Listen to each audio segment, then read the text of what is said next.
qui sont toujours en avance d'une guerre sur nous, déferlent à travers la Belgique et envahissent la France. En 3 semaines, ils prennent Arras, Amiens, Compiègne. Ils sont aux portes de Paris. L'armée française, elle, bat en retraite à travers le Nord et la Champagne. Le gouvernement se réfugie à Bordeaux. Où va-t-on s'arrêter? Le 8 septembre, Joffre décide enfin de faire face, sur la Marne.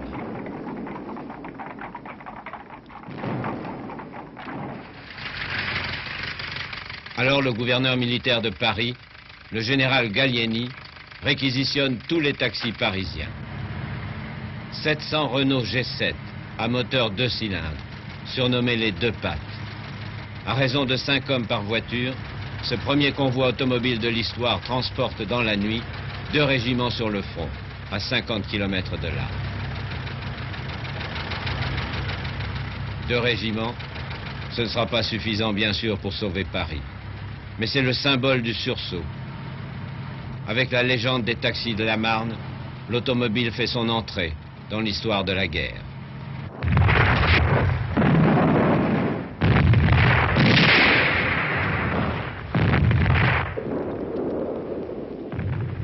Oui, la Marne est une grande victoire. Alors est-ce la fin? Pas du tout. La guerre commence. Une guerre sinistre, celle des tranchées. Fini les attaques en gants blancs. Enterrés comme des taupes, sales, hirsutes, les poilus vont remplacer le képi par le casque et le pantalon rouge par la tenue bleu horizon.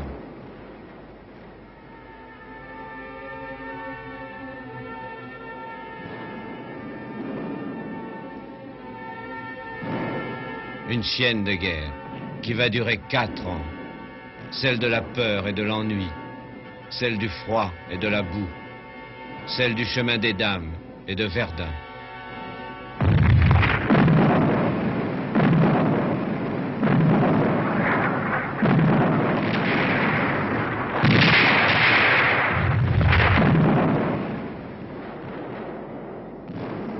Verdun, la plus grande bataille de l'histoire. 4 millions d'hommes face à face pendant toute l'année 1916.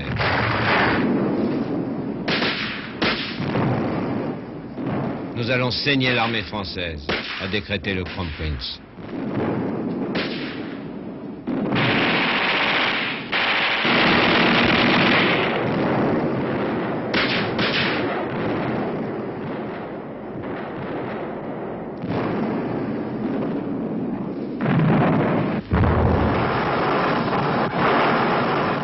Le grand vainqueur de Verdun, ce n'est pas seulement le poilu, c'est aussi le camion.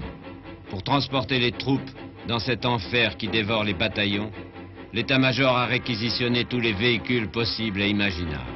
Sur la route qui mène au front, on voit défiler les gros Renault du train des équipages.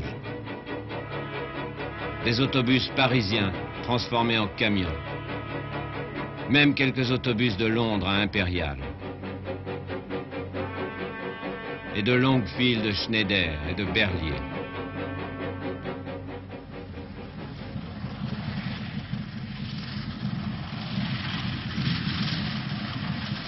À bord d'un de ces vétérans de Verdun, le colonel de Lamaze évoque cette ronde infernale que les poilus ont surnommée le tourniquet. Bien, nous sommes dans un des camions Berlier, appelé CBA, qui ont pratiquement soutenu l'armée française pendant toute la guerre 14-18. Déjà en 1912, Marius Berlier avait prévu qu'il pourrait rendre service aux troupes avec cet engin nouveau. Il avait amené 2 ou 3 prototypes aux grandes manœuvres. Alors il a eu un accueil poli, réservé, presque des sourires. Mais cependant, des officiers d'état-major avaient vu que c'était peut-être une idée d'avenir.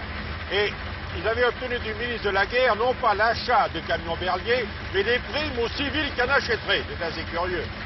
Mais le résultat, c'est qu'en 1914, alors que l'armée française partait en guerre avec un parc auto de 200 véhicules au total, on a pu, par la réquisition des camions Berlier civils, obtenir rapidement 6 à 7 000 véhicules. Et quand la bataille de Verdun s'est déclenchée en février 1916, l'état-major a pu immédiatement mettre en route l'espèce de Noria qui a relayé les chemins de fer défaillants à la suite des attaques allemandes et a constitué entre Bar-le-Duc et Verdun un va-et-vient continu de jour et de nuit que Maurice Barrès a appelé le parcours sur la voie sacrée.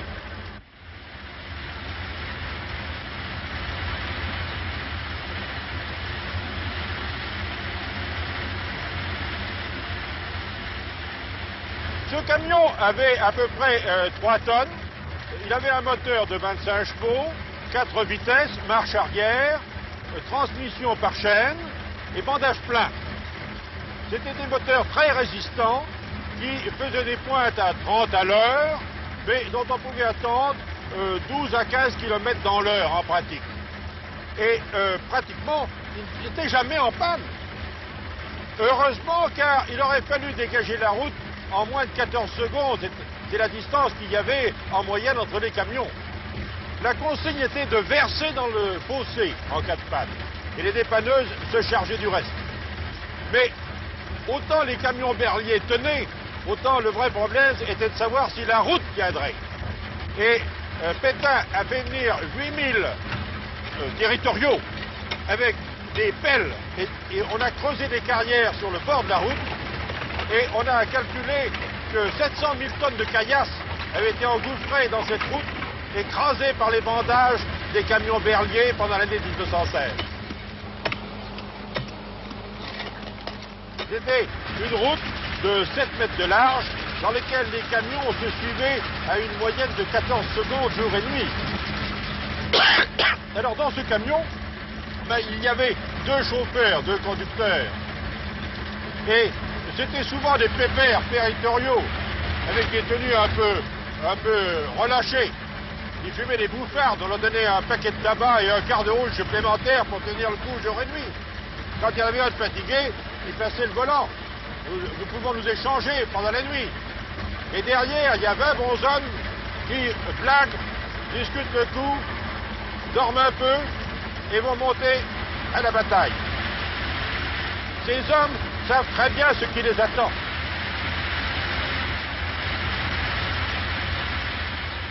Et puis, ce soir, quand la nuit sera tombée, vers 10 heures du soir, quand ils vont traverser le village de Souilly, où le général Pétain a son PC, eh bien, souvent, peut-être toutes les semaines, une fois par semaine, ils verront le général Pétain dans sa tenue bleue azur, bleu horizon, en train de voir défiler ce convoi qui monte au combat.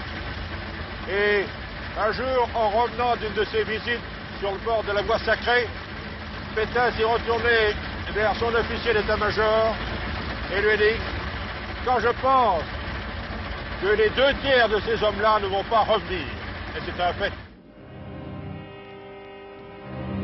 En 10 mois, 400 000 hommes vont mourir à Verdun. 200 000 Français, 200 000 Allemands. Tout ça pour avancer ou pour reculer de 5 kilomètres. Verdun, carnage héroïque et stupide. Pourvu qu'ils tiennent. Qui ça? Les civils. C'est la plaisanterie qui court dans les tranchées. À Paris, l'arrière tient, malgré les difficultés de ravitaillement, malgré les bombardements. Les théâtres ont rouvert leurs portes, l'opéra a repris ses représentations. Les cinémas donnent Le Vagabond de Charlot. Et Sacha Guitry crée Faisons un rêve avec Rému. Les poilus, qui ont enfin reçu l'autorisation de se raser la moustache et qui viennent en permission à Paris, sont complètement ahuris et souvent choqués de voir que la vie continue. Le sous-lieutenant Guillaume Apollinaire, sévèrement blessé à la tête, a dû être trépané. L'espionne Mata-Hari a été fusillée. Comme tous les hommes valides sont sous les drapeaux, les femmes les ont remplacés partout. Et pour l'époque, c'est un spectacle étonnant de les voir au volant des voitures de pompiers.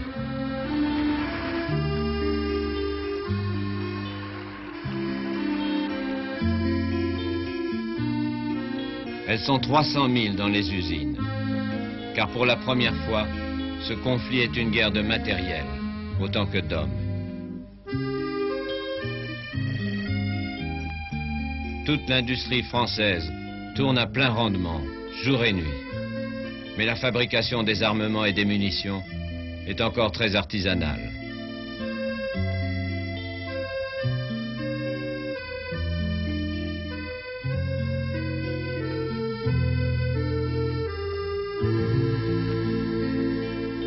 Un homme va changer tout cela.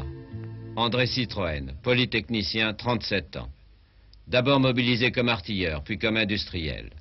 Il a fait 2 voyages d'études aux États-Unis et en est revenu enthousiaste. Dans l'usine d'armement qu'il construit quai de Javel, il introduit des méthodes qui surprennent, même en temps de guerre.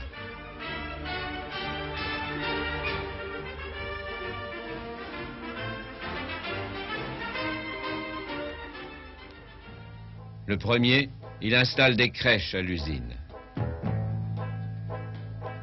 Grâce au travail à la chaîne et à des machines importées d'Amérique, il produit bientôt 55 000 obus par jour. Il en produira 25 millions pendant toute la guerre, le quart de la production française. Le gouvernement le chargera alors de réorganiser l'arsenal de Rouen.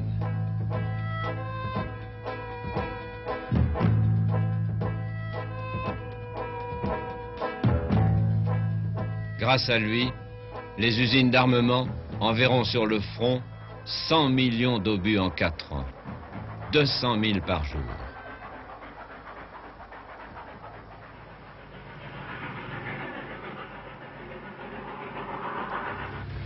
La guerre 14-18, c'est le premier conflit motorisé de l'histoire. L'automobile, qui a 25 ans à peine, y joue un rôle décisif. Pour tirer les pièces d'artillerie, qui sont de plus en plus lourdes, l'industrie met au point d'énormes tracteurs.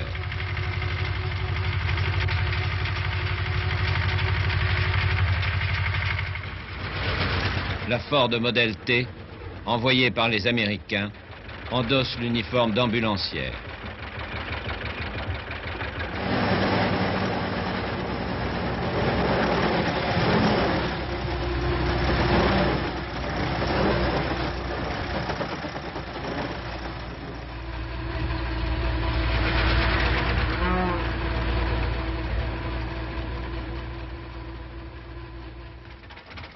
Même les belles voitures de luxe, comme ces Delaunay Belleville, ont été réquisitionnées pour les officiers et les généraux.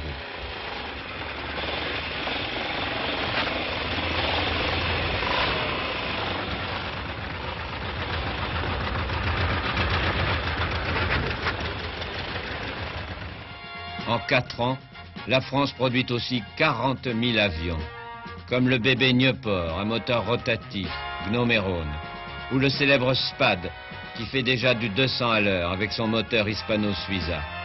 C'est l'avion de Guynemer et de sa célèbre escadrille des Cigognes. En 14-18, l'aviation, elle aussi, fait son entrée dans la guerre moderne.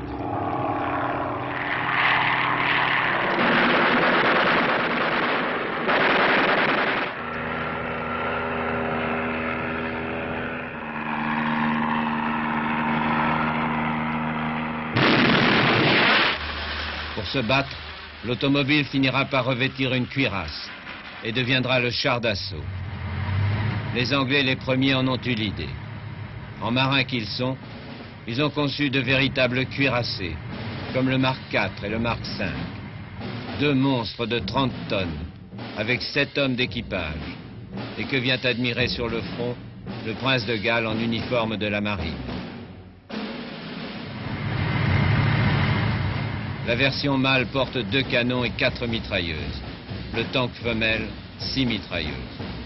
Les Anglais les ont envoyés en France en secret, dans des caisses sur lesquelles, pour tromper les espions, ils avaient marqué « tank », ce qui veut dire réservoir. Ce nom leur restera. Mais ils se traînent à 3 km à l'heure, grâce à un moteur Daimler de 6 cylindres.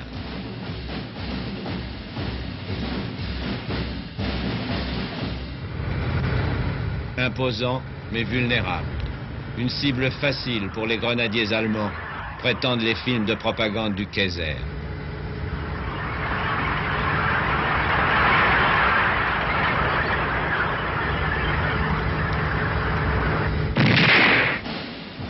Quand les Américains entreront dans la guerre, Henry Ford lui aussi essaiera d'en fabriquer, mais sans grand succès.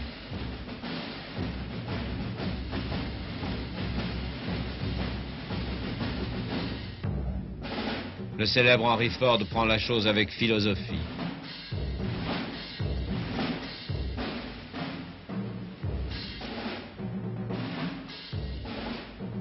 Il a essayé de créer un petit tank, rapide, avec 2 moteurs de modèle T. Non, décidément, ça n'est pas encore ça.